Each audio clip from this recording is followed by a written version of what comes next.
காயத்ரி மந்திரம் என்பது வேதங்களில் மிகவும் சக்தி வாய்ந்த மந்திரங்களில் ஒன்றாக கருதப்படுகிறது.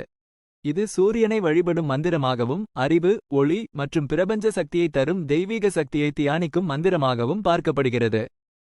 காயத்ரி மந்திரத்தின் சில முக்கிய நன்மைகள்: மனதை அமைதிப்படுத்தி ஒருமுகப்படுத்த உதவும். மந்திரத்தை தவறாமல் உச்சரிப்பது மனதை அமைதிப்படுத்தி மனதை ஒரு குறிக்கோளில் குவிக்க உதவும். நோய் எதிர்ப்பு சக்தியை அதிகரிக்கும். மந்திரத்தை உச்சரிப்பது மூலம் உடலில் நேர்மறை அதிர்வுகள் உருவாகி நோய் எதிர்ப்பு சக்தியை அதிகரிக்கச் செய்யும். அறிவு வளர்ச்சிக்கு உதவும். காயத்ரி மந்திரம் அறிவு வளர்ச்சிக்கு உதவும் என்றும் புத்திசாலித்தனத்தை அதிகரிக்கும் என்றும் நம்பப்படுகிறது. ஆன்மீக வளர்ச்சிக்கு உதவும். இது ஆன்மீக வளர்ச்சிக்கு உதவும் ஒரு சக்தி வாய்ந்த கருவியாக கருதப்படுகிறது. நேர்மறை எண்ணங்களை வளர்க்கும். காயத்ரி மந்திரம் நேர்மறை எண்ணங்களை வளர்க்கவும் எதிர்மறை எண்ணங்களை நீக்கவும் உதவும். காயத்ரி மந்திரத்தை எப்படி உச்சரிப்பது?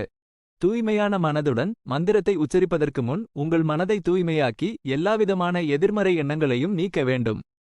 சரியான உச்சாரணத்துடன் மந்திரத்தை சரியான உச்சாரணத்துடன் உச்சரிக்க வேண்டும்.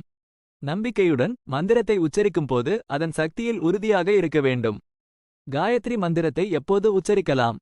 காலையில் எழுந்தவுடன், தியானம் செய்யும் போது, பூஜை செய்யும் போது, எப்போது வேண்டுமானாலும். முக்கிய குறிப்பு: காயத்ரி மந்திரம் ஒரு சக்தி வாய்ந்த மந்திரம் என்றாலும் இது ஒரு அதிசய மருந்து அல்ல. மந்திரத்தை உச்சரிப்பதுடன் கூடுதலாக நல்ல உணவு, போதுமான தூக்கம் மற்றும் உடற்பயிற்சி போன்ற ஆரோக்கியமான வாழ்க்கை முறையை பின்பற்ற வேண்டும். காயத்ரி மந்திரம் உங்களுக்கு மிகவும் பயனுள்ளதாக இருக்கும் என்று நம்புகிறேன். மேலும் தகவல்களுக்கு காயத்ரி மந்திரத்தை பற்றி மேலும் தெரிந்து கொள்ள ஒரு குரு அல்லது ஆன்மீக ஆசிரியரை அணுகலாம்.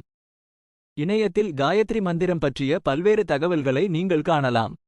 டிஸ்க்ளேமர்: இந்த தகவல் பொதுவான தகவல்களுக்காக மட்டுமே வழங்கப்பட்டுள்ளது.